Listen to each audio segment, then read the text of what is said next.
Assalamualaikum warahmatullahi wabarakatuh. Innal hamdalillah nahmaduhu wa nasta'inuhu wa nastaghfiruh wa na'udzu billahi min syururi anfusina wa min sayyiati a'malina.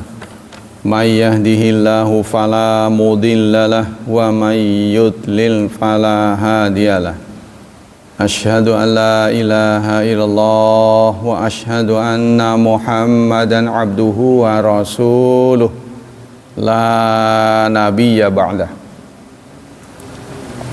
Allahumma salli wa sallim ala nabiyyina Muhammad sallallahu alaihi wasallam wa ala alihi wa sahbihi wa man sara ala nahjihi ila yaumiddin, amma ba'd.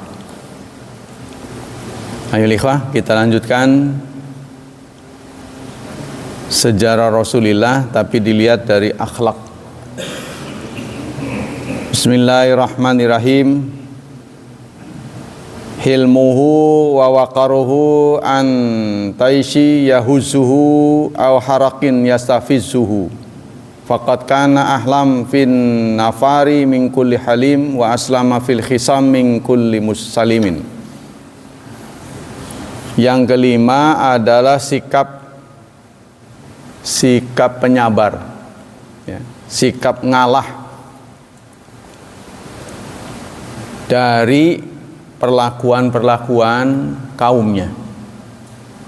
Faqad ahlama fin nafar, beliau sangat sabar. Min kulli halimin, dibanding dengan orang-orang yang lain. Wa aslama fil khisam, dan kalau bertengkar beliau memilih kata-kata yang paling ringan, ya. Waqad munya bi jafatil arab falam yujad minhu nadiratun walam yufad alaihi badiratun wala halimin ghairuhu illa dzu asratin wala waqurin sawaan siwahu illa dzu hafwatin. Dan beliau pernah mendapat perlakuan yang kasar, ya, tapi tidak pernah kita dapati orang yang segera membalas, ya, melebihi Rasulullah SAW. Illa dzu usrah wala waqurin siwahu illa dzu afwat, kecuali orang yang punya kesalahan yang tidak bisa dimaafkan. Fa innallaha asamahu minazail hawa wa tashil qudrah, maka Allah melindungi beliau dari hawa nafsu serta keinginan untuk membalas. Liyakuna bi ummatihi raufan, ini menyebabkan beliau penyayang kepada umat. Wa alal khalqi atufan, dan kepada semuanya menjadi pengasih. Laqad tanawalathu Quraisyun bi kulli kabirin wa qasadathu bi kulli jariratin wa huwa saburun alaihim wa mu'ridun anhum. Pada perjalanan hidupnya beliau sering mendapat perlakuan yang tidak sewajarnya dari orang Quraisy, ya. Wa qasatu bi kulli jaririn wa huwa saburun, tapi beliau sabar. Wa mu'ridun anhum, dan tidak berpaling, artinya tidak membalas mereka. Jadi cuek aja. Wa ma tafarrada bidzalika sufahauhum min hulamaihim wala aradhiluhum duna uzamaihim bal tamala'u alaihi alhillatu wadun. Dan jarang, ya, tafarrada bi sufahum alhulamaihim, jarang ada orang yang ngumpul dengan orang-orang rendahan, tapi Rasulullah bisa bergaul kepada siapapun. Fakulama alaihi alaha kana anhum arada wa asfaha hatta qadara wa wa'afa wa amkanahu Allah minhum fa'ghafara. Maka setiap sahabat-sahabat itu dekat dengan beliau selalu, ya, meminta, ya, kesan itu selalu meminta. A'rada wa asfaha, Nah, beliau walaupun diperlakukan dengan kasar, artinya merengek ya, orang selalu nyusahin beliau. Nah, beliau a'rada, berpaling, wa asfaha, dan toleransi. Ya, jadi beliau itu tipe orang yang bergaul dengan semua. Ini tidak mudah. Ya, karena kebanyakan orang bergaul itu dengan selevelnya. Manajer dengan manajer, supervisor dengan supervisor. Tapi ketika bergaul dengan semua dan bisa ya merespon mereka dengan baik, ini jarang orangnya. Wa qala lahum hina zafira bihim amal fathi wa qad tama'u ilaihi ma dhannukum bi.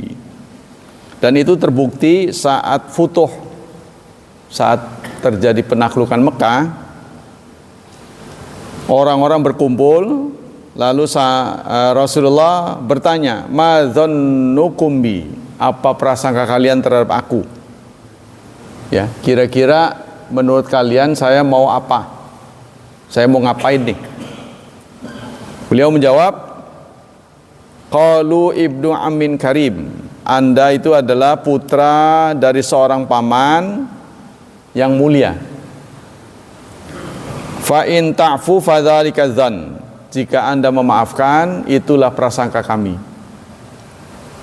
Wa in tankimu faqad asa'na, kalau memang Anda membalas memang kami pantas mendapatkannya. Ya, jadi kata orang Quraisy, Nabi bertanya, kira-kira menurut kalian saya akan berbuat apa? Setelah beliau berhasil menaklukkan Mekah, ya, futuh, singkatnya mereka tunduk lah. Kira-kira menurut kalian saya mau ngapain nih?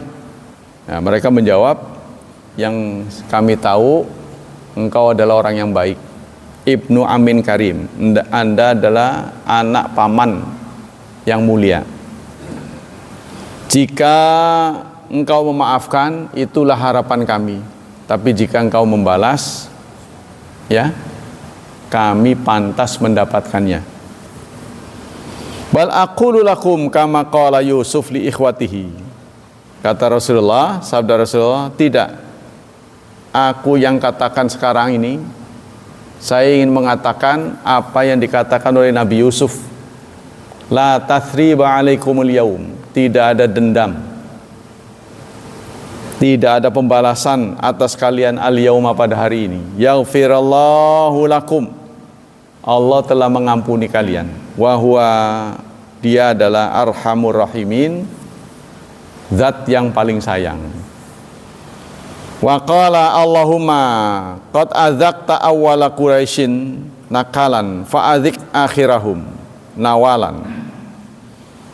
Wa atathu Hinda ibnu Utaibah wa qad baqarat batna amihi Hamzah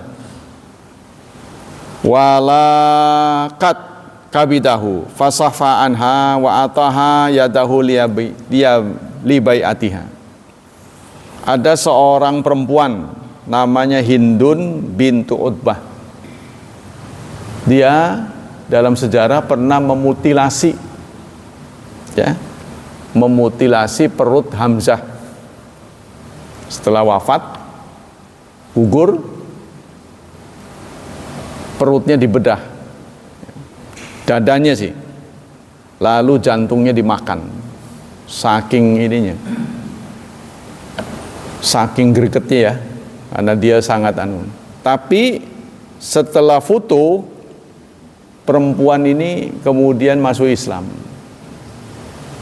Nabi pun tidak mempersoalkannya.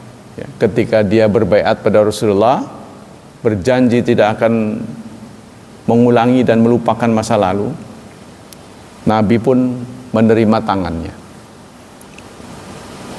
Fa in qila qad daraba riqaba bani Quraidzah sabran fi yaumin wahid wa hum nahu sab'imi'ah. Tapi sejarah membuktikan Rasulullah pernah ikut perang melawan Bani Quraidzah, dalam sehari itu bisa memukul kurang lebih 700. Fa aina maudiul afi wasaf qila inna fala fi dzalika fi hukukillah. Jadi kalau ada orang menggugat gitu, di mana Nabi itu menjadi pemaaf, waktu perang dia pernah ya memukul, artinya melawan kurang lebih 700 orang Bani Quraidah. Ya kalau sejarah sih menyatakan kalau perang sih ya memang harus berbuat kasar. Kalau nggak berbuat kasar ya nggak perang, itulah mana. Ya namanya perang sih. Waqad kanat Banu Quraidah radu bi tahkimi Sa'ad bin Mu'adz alaihim fahakama anna man jarat alai Musa qutila. Banu Quraidah pernah menerima tahkim. Apa hukuman yang akan diterapkan pada Bani Quraidah? Ini diserahkan kepada Sa'ad bin Mu'adz. Sa'ad bin Mu'adz ini pimpinan mereka, ya, seorang yang diakui kepemimpinannya. Kata beliau, jadi bukan Nabi yang memutuskan. Barang siapa yang dilewati oleh pisau cukur, ya, maka dia harus dibunuh. Wa malam tajri alaihi usriqa. Barang siapa yang belum, maka dijadikan budak. Ini kata sindiran, saudara. Pisau cukur itu maksudnya ini, nyukur rambut bawah. Ya, jadi yang ditawan tuh diperiksa rambut bawahnya ada enggak. Di bawah perut, rambut di bawah perut. Jadi kalau ada rambutnya, maka dia dibunuh kalau nggak muslim. Tapi kalau belum tumbuh, jadi nggak bisa nipu. Saya lahir tanggal nggak bisa. Atau dengan akte lahir ditipu nggak bisa. Dilihat aja itu. Sudah tumbuh belum? Gitu. Karena kebiasaan orang Arab tuh katanya dicukur. Kayak sunnah kan. Rambut bawah itu sunnah dicukur. Barang siapa yang sudah dilalui, katanya, pisau cukur, kan bahasanya bahasa sindiran, maka dia dihadapkan pada dua pilihan, masuk Islam atau dibunuh. Kalau belum tumbuh, maka dijadikan budak. Faqala Rasulullah sallallahu alaihi wasallam. Rasulullah menyatakan, hadza hukmullah. Ini adalah hukuman Allah min fauqi sab'i miratin arqiatin, dari bawah langit yang 7. Jadi kata Rasulullah mengiyakan ya keputusan dari Sa'ad bin Mu'adz. Ini adalah keputusan yang berasal dari langit yang 7.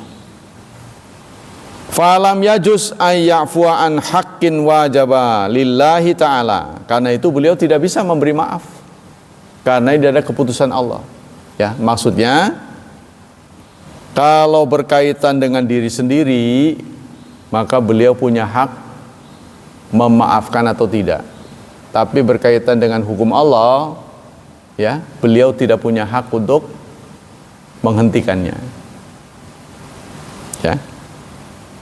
Wa inna ma yakhtasu afu bihaqqi nafsi.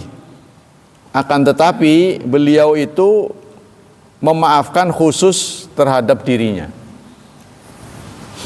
Yang keenam, hifdzuhu lil ahdi wa waqfaquhu bil wa'di.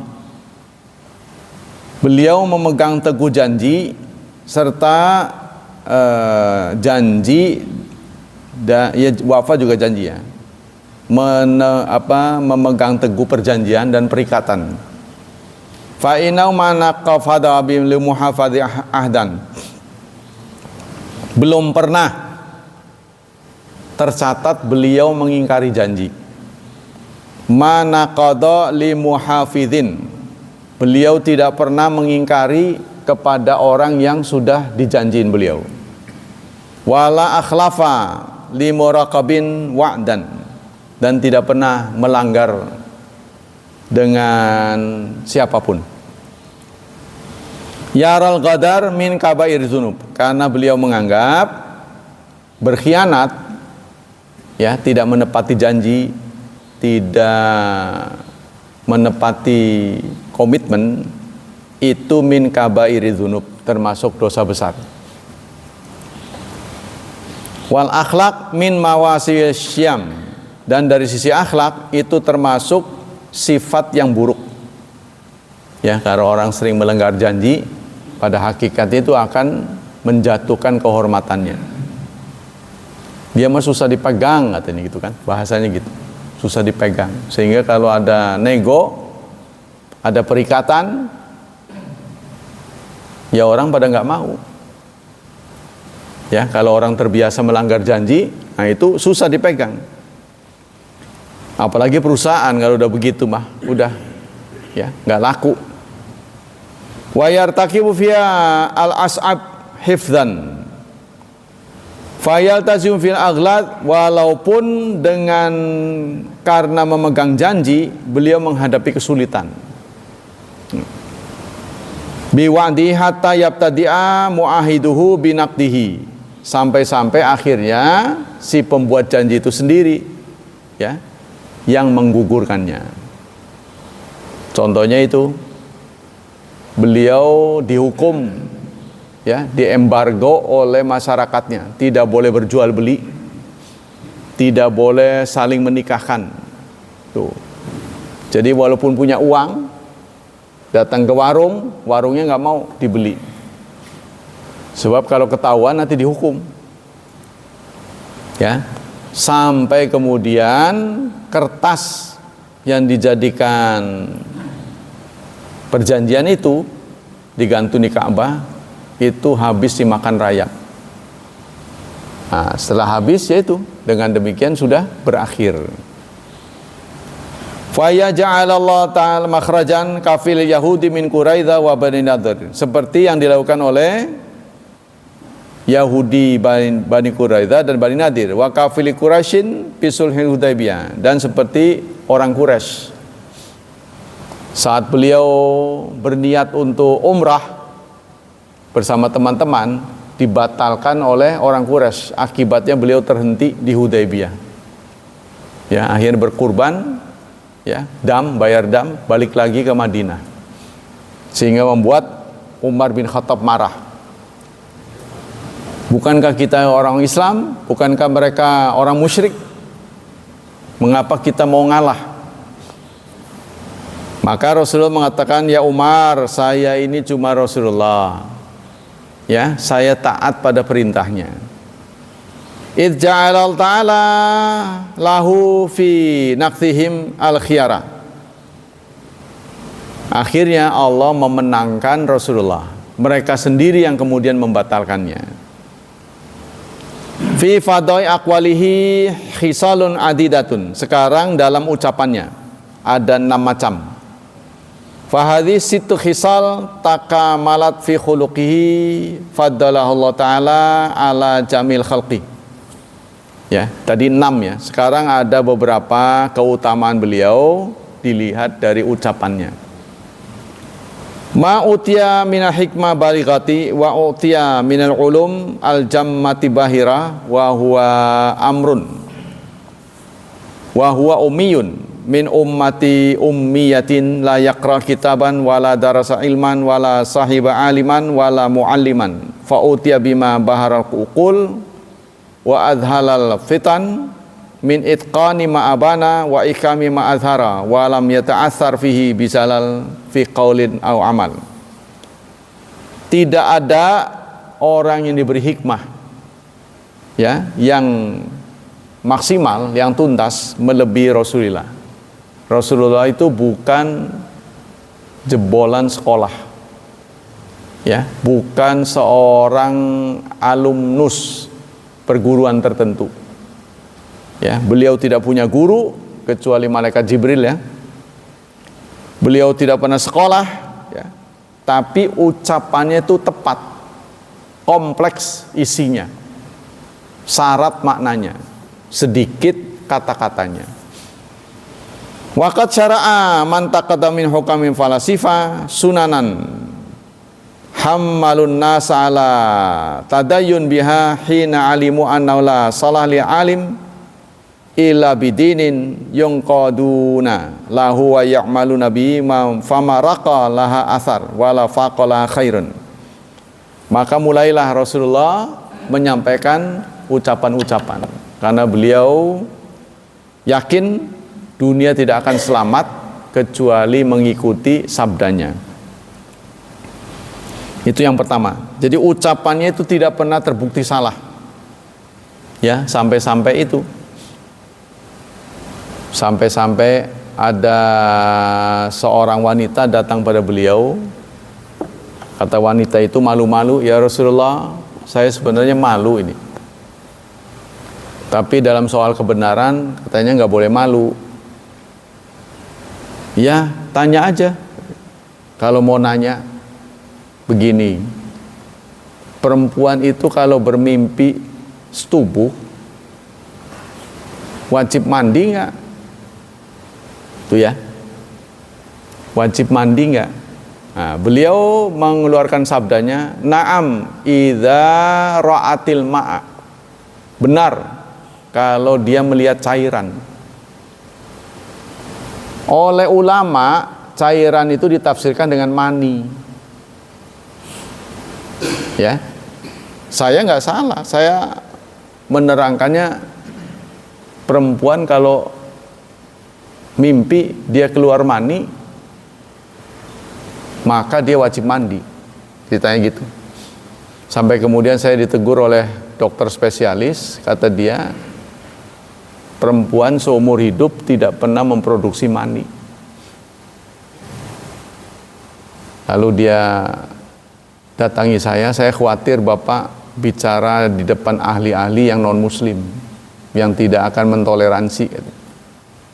Kok penceramah ini bodoh amat ini. Begitu nanti. Jadi Pak, perempuan itu seumur hidupnya nggak pernah memproduksi mani. Kan saya jadi penasaran. Perasaan saya benar ini. Saya kan menjelaskan. Saya buka-buka, ternyata memang ulama yang menafsirkan mani itu. Tapi Rasulullah tidak. Nah ini nih, Rasulullah hanya mengatakan cairan.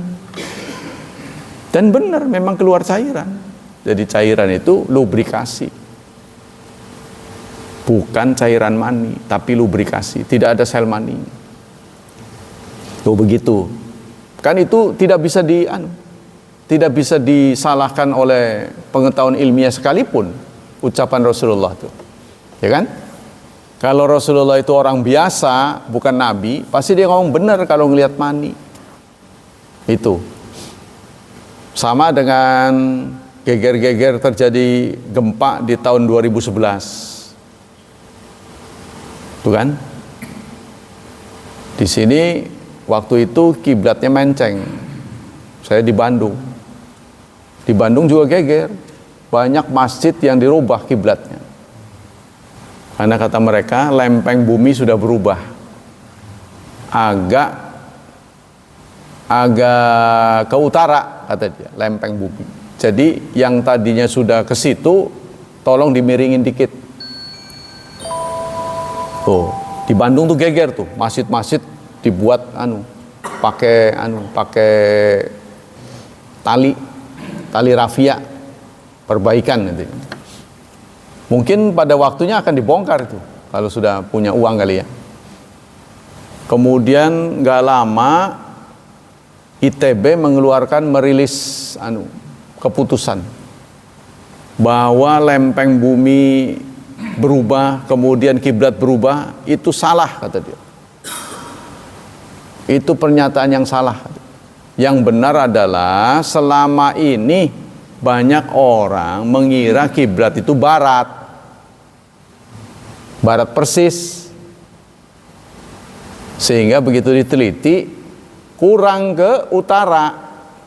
Jangan titik 0, jangan pas 270, tapi 295, geser 25 derajat. Bukan karena lempeng bumi, tapi memang dasar ngukur pertamanya aja salah. Itu kan, geger-geger begitu. Saya bawa GPS waktu berangkat haji itu. Alhamdulillah Allah takdirkan saya kloter dekat terakhir, sehingga diturunkannya di Mekah dulu. Nafar Sani, ya apa, kloter yang terakhir 41 kan. Jadi saya ke Mekah dulu. Nah, di Mekah kan nggak ada persoalan karena dia kiblat ya kan. Nah dari sana saya lock Hajar Aswad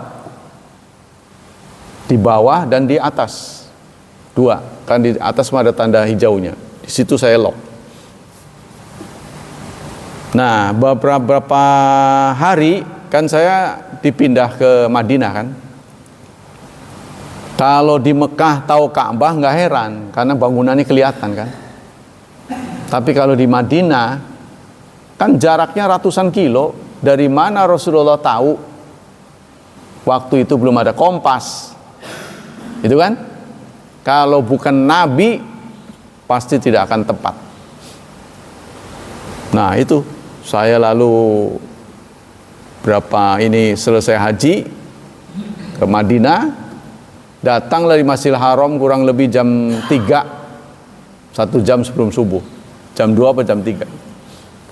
Penasaran saya taruh itu yang sudah saya lock tuh di lantai Masjidil Haram, Masjid Nabawi.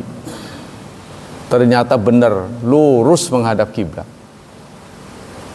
Subhanallah, kalau bukan wahyu Rasulullah nggak bakal tahu. Kalau Anda mengatakan bahwa itu mah sekarang aja, nggak bisa. Seperti satu ustadz, sekarang itu perbuatan orang sekarang, nggak bisa. Sebab itu kan dikunci oleh makom, ya kan? Kan ada makom Nabi itu. Kalau makam Nabi nggak di situ, bisa dirubah-rubah. Jadi kalau mau dirubah kan ada makam, bagaimana mau geser? Jadi itu sudah kiblat sejak Nabi. Berarti Nabi benar. Sampai terjadi kiblatain. Kan ada masjid kiblatain. Masjid 2 kiblat. Sebab kiblat kita dulu ke Palestina. Ya. Setelah itu kita pindah ke Masjidil Haram. Nah, Mekah itu ada di tengah-tengahnya. Tuh. Jadi Mekah, Madinah itu ada di tengah-tengahnya. Jadi masjid kiblaten itu saya tanya, kiblat pertama mana, kiblat kedua mana? Setelah di masjidnya tuh, kok nggak ada bekasnya? Kan harusnya ada mimbarnya. Ini yang pertama, ini yang kedua. Diterangkan nama DKM sana, Pak, kiblat itu dulu di belakang Anda. Jadi sekarang ngadep ke sini, dulu ngadep ke sana, jadi nggak ada perubahan. Kalau bukan Nabi nggak bakal tahu, semuanya jaraknya jauh. Saya penasaran, di rumah saya lihat, iya benar. Ya memang kalau dilihat dari derajat beda dikit sih, dikit-dikit aja. Jadi memang yang namanya Palestina itu memang betul-betul di belakang Mekah, membelakangi Mekah. Nah Madinah di tengah-tengah. Oh, tadinya kan ngadep ke sana, semuter ngadep ke sana. Ya, kalau bukan Allah Subhanahu wa taala, dari mana Rasulullah tahu? Kan jaraknya saling berjauhan. Nah inilah ya. Jadi ucapan beliau tidak pernah terbantahkan. Cuma kita harus menyaring benar nggak ucapan dia. Gitu kan? Kadang-kadang ada kata-kata seseorang yang diselipkan. Contohnya pakar hadis, pakar penulis hadis Abu Hurairah pernah juga menyelipkan. Abu Hurairah pun menyelipkan kata-kata. Nanti kaum mukminin akan datang di hari kiamat, anggota wudunya akan bersinar-sinar, anggota wudunya bercahaya. Karena itu panjangkan basuhanmu. Nah ini panjangkan basuhanmu bukan dari Rasulullah, dari Abu Hurairah sendiri. Karena itu Abu Hurairah kalau wudu muka sampai ke leher biar ada terang. Dan lebih terang yang lain. Iya, terangnya banyak. Kalau membasuh tangan sampai ke ketiak beliau, enggak sampai di sini. Kalau basuh kaki sampai ke dengkul. Beliau tuh Syekh Utsaimin, ya memang kalau orang melihat ngelunjak sih ya, mengatakan ini nggak betul ini, kata beliau. Tapi kalau orang melihat, Utsaimin, kamu itu siapa mau nyalain Abu Hurairah? Gitu kan? Ya tapi tetap kalau menurut hukum, menurut ilmu, ya tetap nggak boleh karena bukan dari Nabi. Tetap harus dipisahkan. Ini omongan Abu Hurairah, ini omongan Nabi. Jadi harus tetap dibedakan. Karena yang berasal dari Rasulullah, kekuatannya adalah wahyu yang tidak mungkin salah sampai hari kiamat. Sementara yang berasal dari manusia itu sifatnya positif. Yang disebut positif itu ada kedisinian dan kekinian. Bisa jadi berbeda tempat berubah, bisa jadi berbeda waktu berubah. Tapi ada kelakuan sahabat yang dibenarkan oleh Rasulullah. Contohnya Bilal. Ya kan? Bilal, kamu suka ngerjain apa sih? Kok terompahmu aku dengar di surga? Katanya. Suara terompahmu kok sampai kedengaran di surga? Kalau tahu kedengaran, terompahnya jangan diganti-ganti sendal ya. Harus sendal mah nggak bunyi kan? Kan sampai terdengar, berarti kan klotrak. Dari kayu kali. Tapi kalau diganti dengan bahan yang sekarang dipakai buat sendal, bisa hilang suaranya. Jadi udah, yang diakui bagus jangan diganti. Nah, saya membiasakan ba'da wudu sholat 2 rakaat. Tuh kata Bilal. Berarti itu kan pembenaran dari Rasulullah. Apa yang dilakukan Bilal itu benar. Ya, mendapat legitimasi. Tuh. Nah, kita juga begitu. Nah, ini yang tidak mendapat legitimasi orang sebut dengan bid'ah. Ya. Ustadz Abdul Samad dalam bukunya mengatakan apa yang tidak dilakukan oleh Rasulullah kemudian dilakukan oleh kita boleh-boleh saja berdasarkan dalil ini. Saya nggak setuju karena yang dilakukan Bilal itu sudah dapat legitimasi dari Rasulullah. Oh begitu ya, kalau kita kan enggak. Berarti kita bisa semena-mena bikin kreasi apa gitu. Nanti orang nggak puas dengan saya di tempat lain begitu lagi, beda lagi. Oh ini akan semakin banyak, ya. Jadi kita harus bisa membedakan dulu dalam bahasa tanda kutip mana karya Rasulullah, mana karya umatnya. Levelnya lain-lain. Umatnya juga dibeda-bedain. Yang masih dekat dengan Rasulullah, masih mambu-mambu Rasul, itu tingkat kesalahannya kecil.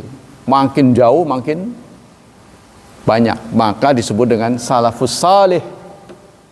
Tuh dibatasin sampai umur 300 tahun. Yang disebut salafus salih adalah karya-karya ulama sampai dengan tahun abad ketiga. Maka termasuk di dalamnya adalah kutubus sittah, Bukhari, Muslim, ya, Abu Dawud, Tirmidzi, Ibnu Majah, Nasai. Tuh. Sebab Imam Syafi'i sendiri lahir sebelum kutubus sittah, yaitu 150-204 beliau. Sudah masuk abad ketiga, 204 kan.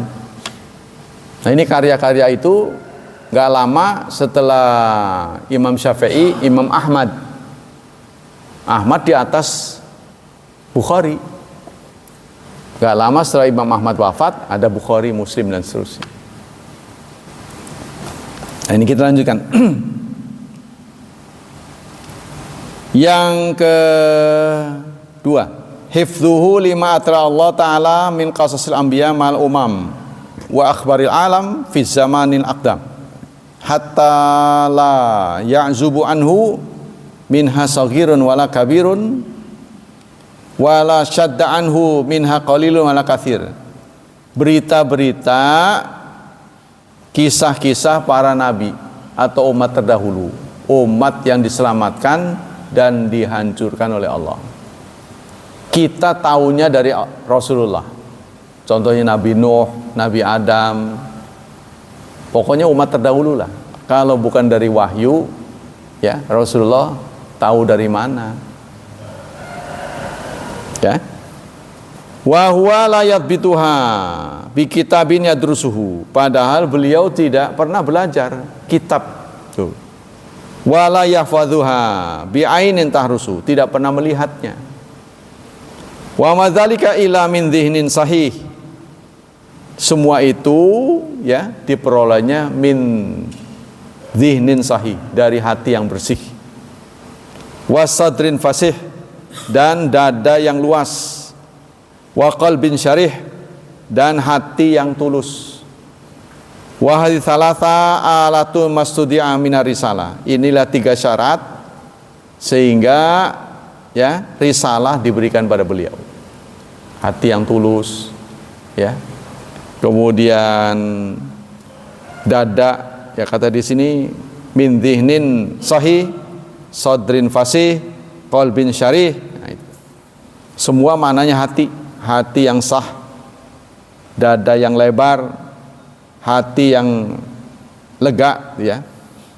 Yang ketiga, ihkamuhu lima syuri'a bi azharin qalil wa bayanuhu bi awdai ta'lil. Yaitu penjelasan beliau terhadap syariat, ya, bi azharin dalil, dengan dalil yang paling jelas. Jadi beliau menyampaikan dalil-dalil. Bi awdahi ta'lil, dan dengan alasan-alasan yang terang. Ya. Hatta la yakhruju minhu ma yujibuhu maqulun, sehingga tidak bertentangan dengan akal. Tapi ada batasnya. Jadi bukan irrasional, tapi suprarasional. Ya, jadi apa yang disampaikan oleh Rasulullah itu kalau bermasalah dengan akal, itu bukan irrasional, bukan bertentangan dengan akal, tapi di atas kemampuan akal. Jadi jangan terburu-buru kita menghakimi salah. Boleh jadi butuh waktu untuk membuktikannya. Ya, ini hari demi hari apa yang disampaikan oleh Rasulullah itu benar. Wala dakhala fihi ma tadfa'uhu uqul. Dan ada hal-hal ya yang tidak bisa dilampaui oleh akal, namanya orkatung. Akal kita ini terbatas. Walidzalika qala, karena itulah Rasulullah pernah mengatakan, utitu, aku diberi jawami'ul kalim, kalimat yang kompleks dengan kata-kata yang singkat, isinya padat. Ya. Ikhtisaran li'annahu nabbaha bil qalil al katsir, karena beliau mengingatkan dengan kata-kata yang sedikit untuk yang banyak. Faqafa 'anil itala wa kashfi 'anil jahala, sehingga beliau tidak memanjangkan kata-kata dan mengungkapkan kebodohan. Ya, maksudnya beliau menyingkap kebodohan dengan kata-kata yang tidak rumit, jadi mudah dihafal. Wa ma tayassara dzalika illa wa huwa alaihi mu'anun wa ilaihi muqadun, dan hal itu tidak mudah bagi seseorang.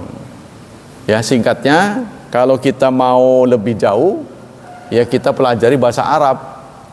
Kita meneliti lebih dalam ayat dan hadis Rasulullah, maka kita akan mendapati kekaguman yang luar biasa. Selama kita tidak meneliti, agak susah gitu. Yang keempat, wa ma umira bihi min mahasin akhlak, yaitu perintah-perintah berupa akhlak yang baik. Wa da'a ilaihi min mustahsanil adab, sampai sekarang ya. Sampai sekarang adab beliau itu diakui oleh dunia.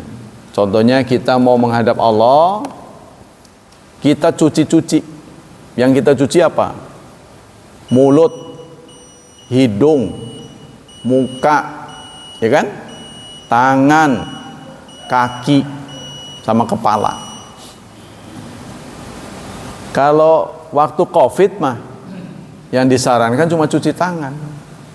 Kita bukan sekedar cuci tangan, ya, muka, mulut. Karena itu air yang dipakai harusnya bersih, ya, tidak boleh tercemar oleh kuman. Dunia mengakui cuci tangan itu butuh waktu yang panjang. Ya, setelah ada kejadian, kenapa orang-orang yang melakukan tindakan ibu-ibu persalinan di rumah sakit tertentu sering menghadapi kematian, tapi di rumah sakit yang lain selamat. Ini diteliti, ya. Sebagai contoh di Indonesia dengan Singapura, tingkat kematian ibu dan anak lebih tinggi di Indonesia. Jangan kita menuduh Allah kan, wah Allah membela mereka. Ya tidaklah, itu karena kebodohan kita. Ini awalnya ditemukan cuci tangan. Jadi seorang dokter dari rumah sakit yang didapati banyak ibu dan anak meninggal, itu memperhatikan dokter-dokter setelah melakukan operasi mayat, operasi apa, mereka nggak cuci tangan, langsung menangani persalinan. Maka akhirnya banyak yang meninggal. Tapi di rumah sakit tertentu, setiap mereka melakukan tindakan, mereka cuci tangan, sehingga banyak selamat. Sehingga dokter ini melakukan penelitian, akhirnya memberi nasihat pada teman-temannya, suruh cuci tangan. Pertama dikenal oleh dunia ini, dokterin marah teman-temannya. Jadi dokter ini dipecat gara-gara menganjurkan cuci tangan kepada dokter. Ya kalau sekarang mau diketawain kan, maksudnya Islam udah duluan sebenarnya. Nah, lalu dia bergabung dengan rumah sakit yang bersih tadi. Ya alhamdulillah, karena lama-lama diketahui, disiarkan, akhir rumah sakit ini nggak laku. Kemudian dunia lebih meluaskan lagi. Contohnya ditemukannya masker, saudara, kan waktu COVID ini. Waktu COVID, ada seorang yang ingin menyampaikan kepada publik, kepada dunia, bahwa masker ini sangat bermanfaat. Tapi dia mau dipublikasikan keburu COVID. Keburu ada COVID. Jadi akhirnya karena dia melihat banyak korban karena COVID, maka dia menganjurkan masker. Jadi itu sebenarnya penelitian. Ya artinya nggak sampai mengangkat dia aja. Itu sangat manfaat. Jadi ada atau tidak ada COVID, ya, masker itu berguna untuk penyembuh pilek. Sebab dengan ada masker panas, si kuman dengan sendirinya mati. Itu dulu belum ada. Kalau dulu kan hanya untuk kebul aja kan, debu kan. Nah, itu. Ada polusi baru. Jadi efektif buatannya. Kalau kita pengen sehat gitu ya. Nah ini sama. Jadi dunia mengenal cuci tangan itu jauh setelah Islam mengenalkannya. Jadi Islam bukan hanya sekedar cuci tangan. Tapi di kampung-kampung, saya dulu pernah dituduh menyimpang gara-gara saya tidak menyarankan wudhu dengan air kobakan. Kalau terpaksa sih oke lah gitu kan. Ini ada sumur, tapi dia memilih ke situ. Kobakan, yang ada di masjid airnya nggak ngalir. Itu mungkin setahun sekali baru dikuras. Kadang-kadang gentengnya itu kan genteng transparan, jadi ada sinar masuk ke kolam itu. Itu kan lihat, pergerakan ini, mikrobanya banyak. Waduh, saya ngeri. Iya. Jadi ke situ, cuci kaki ke situ. Jadi saya nggak menyarankan. Saya dituduh menyimpang. Karena setiap saya wudhu saya nimba. Nggak mau saya pakai air itu. Saya dituduh nggak benar. Karena itu yang kamu pakai tuh kurang dari 2 kulah. Kan dulu rame 2 kulah tuh. Saya mah ahli agama yang nyampein nggak dipercaya. Nah, setelah itu kampung ini didatangi dinas kesehatan. Lalu mereka menganjurkan ini ditutup aja. Harus pakai air tampungan, pakai keran. Anda kalau mau lebih sederhana, beli aja ember di sebor situ, ada itunya kan. Itu jauh lebih baik. Baru didengar tuh. Kalau saya datang lagi ke situ udah nggak ada itu. Si kolom-kolom itu. Pihak kesehatan yang ngomong mah didengar tuh. Ya kan? Karena mereka punya kekuatan gitu kan. Ahli agama mah nggak didengar. Sampai saya dituding sama ustadz saya. Kamu yang mengatakan nggak boleh. Bukan nggak boleh. Kalau ada yang lebih baik, kenapa pakai itu? Kalau bisa tuh, malah saya memilih pakai aqua, saya bilang. Kalau kita bawa aqua, nggak pakai aqua daripada begitu. Kamu yang menghalalkan aqua buat wudhu? Iya. Dari mana itu dalilnya katanya? Ya, bingung juga saya kalau harus nyari dalil. Kan Rasulullah mah nggak minum aqua, zam-zam kan? Nah, saya ngomong, Ustadz, kalau air ini tidak boleh, maka orang Jakarta wudhunya nggak sah. Kok bisa? Iya, karena air Jakarta itu kan dari penyulingan, dari filterisasi kan? Iya, terus berapa tahap gitu, berkali-kali sampai jernih. Oh begitu ya? Iya begitu. Nah, jadi ini faktor, saya melihat sih faktor kebodohan. Kalau Kiai Muhaimin, kiai saya, itu jauh lebih modern lagi. Kata dia, air yang kita pakai untuk menghadap Allah, itu air yang siap minum. Kita tega meminumnya. Sebab untuk diri kita aja kita nggak tega, apalagi untuk Allah gitu. Jadi betul-betul air yang paling berharga, kata beliau itu, air yang kamu tega meminumnya. Sehingga Kiai Muhaimin nggak pakai balong, beliau sudah pakai keran jauh-jauh hari. Kiai Muhaimin mah, cuma oleh orang kampungnya tetap ditolak. Nah, kita kembali sini. Jadi banyak yang diputuskan oleh Nabi, kemudian baru diketahui di kemudian hari. Kita lanjutkan dengan keindonesiaan. Karena sekarang anunya cepat ya. Bismillahirrahmanirrahim. Setiap muslim dan muslimat wajib melakukan 5 hal. Ya, komitmen muslim dan muslimat. Setelah kita menyatakan muslim, maka kita terikat 5 hal. Pertama, mengimani dan meyakini kebenaran Islam. Kita tidak boleh ragu sedikit pun. Apalagi semakin berumur, harus semakin yakin. Di atas 40, orang tidak boleh murtad.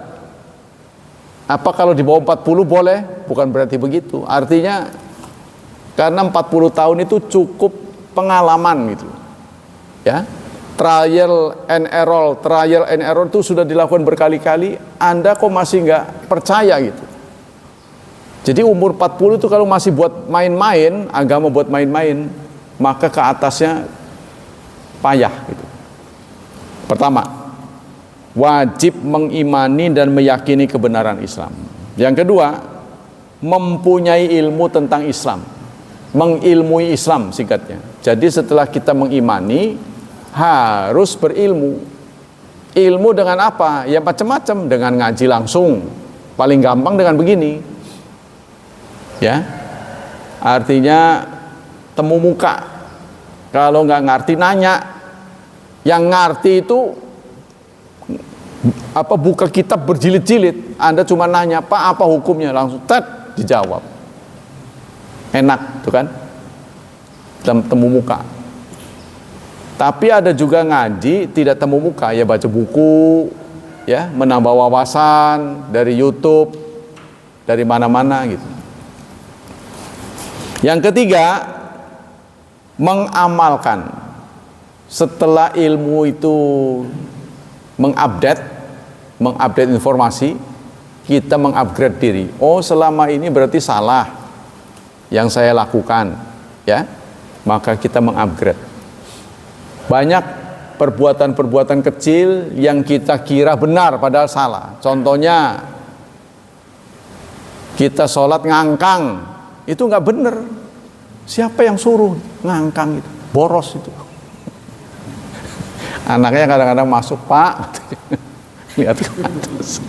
Yang suruh ngangkang itu siapa? Kayak mau sumo aja. Kadang saya masih lihat orang, terutama anak muda, tahu dengar dari mana itu, ngangkang kayak mau berantem. Jadi maksudnya kapling 2 orang dipakai 1. Coba Anda lihat di Mekah yuk Pak Mul, ada tuh orang ngangkang tuh, boro-boro. Hah? Malah begini itu. Kita mentang-mentang luas. Itu ya, itu yang dikit-dikit kadang-kadang salah, jadi perlu ngaji. Yang ketiga, setelah kita mengilmu dan mengamalkan, mendakwahkan, mengajak orang. Sebab mendakwahkan ini itu mempercepat poin. Nanti saudara akan rugi kalau di akhirat, loh nilai saya kok kecil. Jadi kita bisa melakukan lompatan-lompatan ngajak orang. Sebab kalau dia melakukan apa yang kita lakukan, kita double pahalanya. Gitu loh maksudnya, percepatan. Kita butuh cepat saudara. Karena kuota kita mau habis. Sementara angka yang kita perlukan makin banyak. Dan hanya satu-satunya di dunia angka itu bisa kita dapat. Nanti kalau sadar di sana, nggak ada gunanya. Waduh angka saya kurang. Udah nggak bisa. Mumpung masih di sini, dakwah lah. Kalaupun dia nolak, kok kamu galak? Ya sabar aja, sabar, ngelus dada. Iya kan? Kayak itu orang judi itu dinasihatin, ngerokok. Pak, bapak-bapak kan Muslim, ayolah kita sholat. Tapi sekarang hampir nggak ada ya, ya kan? Nggak pernah sih. Karena dikatain. Bukan karena dikatain. Salafi ini kan bertentangan kita.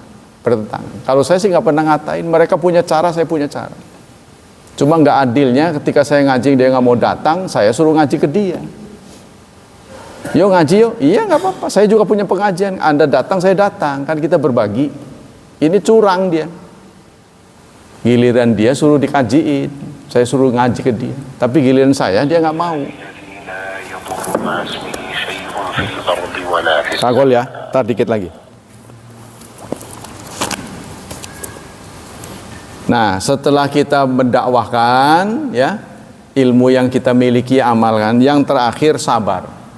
Sabar menanggung risiko sebagai konsekuensi orang yang beriman. Dalam beriman kita akan menghadapi ujian. Berilmu juga begitu. Apalagi berdakwah, ya. Kadang-kadang dikatain, kamu ngaji kemana? Baru kemarin gitu. Ya kecil-kecilan Pak, saya sebagai muslim wajib berdakwah. Ngomongnya begitu aja. Tambah diingkari, tambah gede pahalanya. Kan kita pengen cari poin, bukan.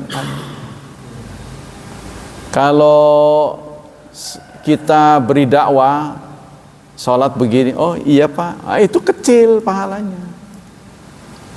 Yang begitu nggak praktis, nggak mendapat tantangan, nurut, kecil itu mah. Tapi kalau dia nentang, kamu tuh belajar di mana? Sabar, sabar. Ini lo dalilnya, dalil. Biasa gitu. Kan karena orang Indonesia tuh malas berpikir. Kebanyakan itu malas berpikir, bukan apa-apa. Baik, demikianlah waktu kita sudah habis sampai di sini. Semoga Allah Subhanahu wa taala melimpahkan pahala yang berlipat untuk kita. Semoga Allah tetap berkenan melindungi dan menyelamatkan kita dari wabah dan fitnah, dari syubhat dan syahwat, serta semoga Allah memudahkan hidup anak-anak kita, memberkahi mereka dan menakdirkan mereka menjadi hambanya yang saleh dan salihat. Subhanakallah wa bihamdik, asyhadu an la ilaha illa anta, astaghfiruka wa atubu ilaik. Wassalamualaikum warahmatullahi wabarakatuh.